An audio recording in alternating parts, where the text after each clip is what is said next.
Welcome to today's Explainer, everyone. I am absolutely thrilled you're here. We're going to unlock a little secret today that will honestly instantly elevate your spoken English. If you've ever felt like, your English is technically right, but just doesn't sound totally natural, you're in exactly the right place.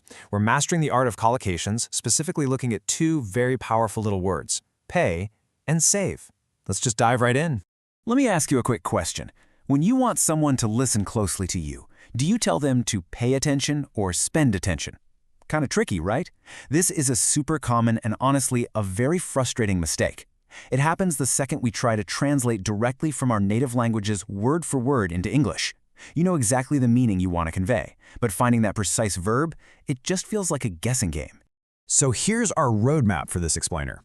First, we'll look at the direct translation trap. Second, mastering pay collocations. Third, mastering save collocations. Fourth, tricky verb comparisons. And finally, we'll finish up with the native speaker test. All right, let's start with part one, the direct translation trap and exactly why word for word fails.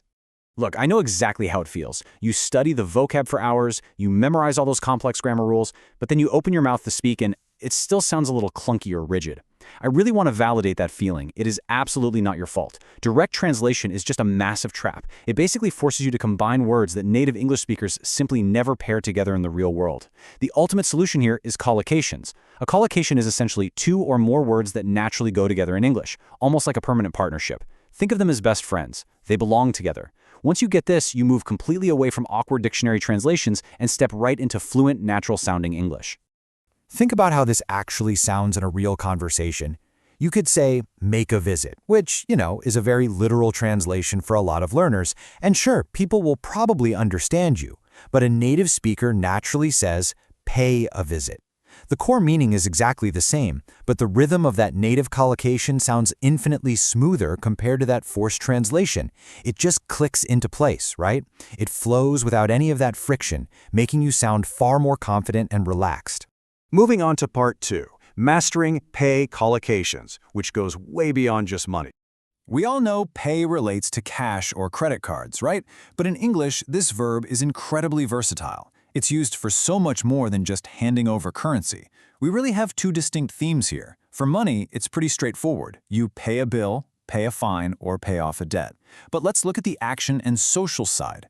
Imagine this real-life scene. You're sitting at a noisy, busy coffee shop, smelling the roasted beans, and you pull out your wallet to pay a bill for your morning latte. That's the financial side. But later that afternoon, you decide to pay a visit to an old friend. As they tell you about their long, stressful day, you pay attention to their stories. These words give vibrant, emotional context to our everyday human interactions way beyond just opening a wallet. Okay, now it's your turn. Put yourself in this situation. You want to say something incredibly nice to a colleague about the massive presentation they just gave. I'll give you a couple seconds. Try to guess the correct phrase using the verb pay. Did you get it? So, a lot of learners make the instinctual mistake of saying give a compliment. And to be fair, while give is totally understood by everyone, pay someone a compliment is the beautiful native alternative. Saying, I really want to pay you a compliment on that presentation instantly elevates your language. It genuinely makes you sound like a highly advanced, confident speaker who just grasps the rhythm of English. All right, let's jump to part three, mastering save collocations and protecting your resources. Let's move to our next verb, save, and see how this builds our ability to talk about protecting our most valuable assets. We're talking about our time, our energy, and even our social reputation. We can break this down into categories. For personal resources, you save money, save time, and save energy. Very straightforward. But look at the social and critical category. You can save a life, save a seat, save a file, or save someone's number. Now let's talk about save face. Picture a really stressful, high-stakes office meeting. The executives are staring. A coworker makes a glaring factual mistake right in front of the boss. You can cut the tension with a knife. But instead of freezing, they quickly correct themselves with a clever, self-deprecating joke to avoid absolute embarrassment. They did that to save face. It literally means expertly protecting your dignity and avoiding public shame in a high-pressure, real-world setting. Time for another quick exercise. Visualize yourself sitting at a packed, crowded movie theater on a Friday night. Your friend gets up to go buy popcorn, and the stranger walks down the aisle, points at the empty chair next to you, and asks if they can sit there. Think about it. What do you say to protect that spot? Well, a learner in that theater might nervously say, "Sorry, I am keeping a chair." And sure, it gets the point across, but it's a bit awkward. Honestly, it kind of sounds like you're hoarding furniture. But a native speaker, they use the sleek, natural phrasing. Sorry, I'm saving a seat. Save a seat. It just rolls right off the tongue and immediately communicates exactly what's happening without a second thought. Let's move to part 4, tricky verb comparisons, clearing up the confusion. Knowing these nuances is absolutely crucial because English is full of verbs that look and feel very similar. And that's exactly why we're going to look closely at the gray areas that usually trip learners up. Let's explain the exact differences here between pay versus spend and save versus keep. Why do we use one and not the other?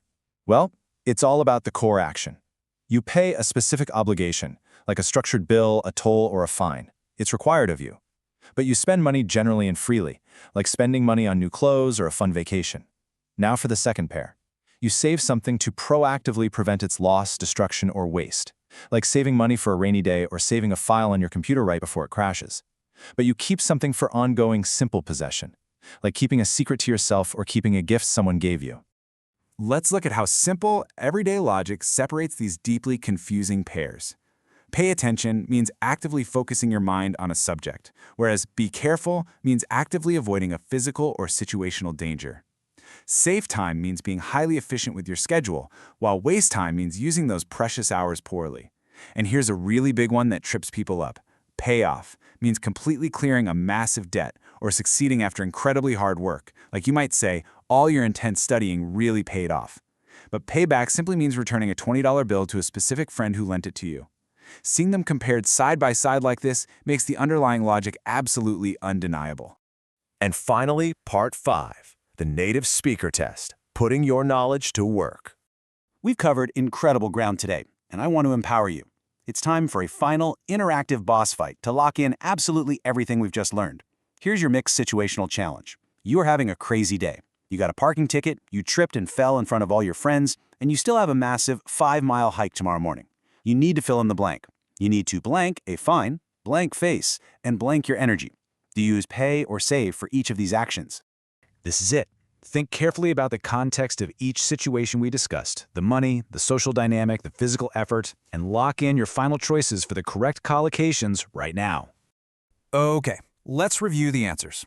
For that really annoying parking ticket, you pay a fine.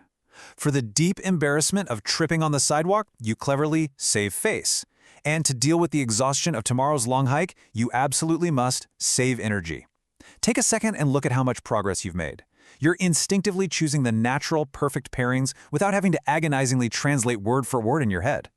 To make sure this really sticks, I want you to take this definitive mental checklist with you. Use this in the real world before you speak, turning this theory into actionable, lifelong habits. Step 1.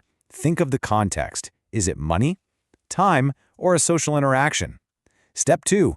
Choose the exact collocation, completely bypassing that clunky direct translation from your native language. And Step 3. Speak confidently without hesitation. You know the rhythm of the language now, you understand the music of how these words actually fit together. I want to leave you with one final actionable thought for your day. Look out into your world, your workplace, your family, your circle of friends. Who will you pay a compliment to today using your new vocabulary? Don't just keep this vital information locked away in your head.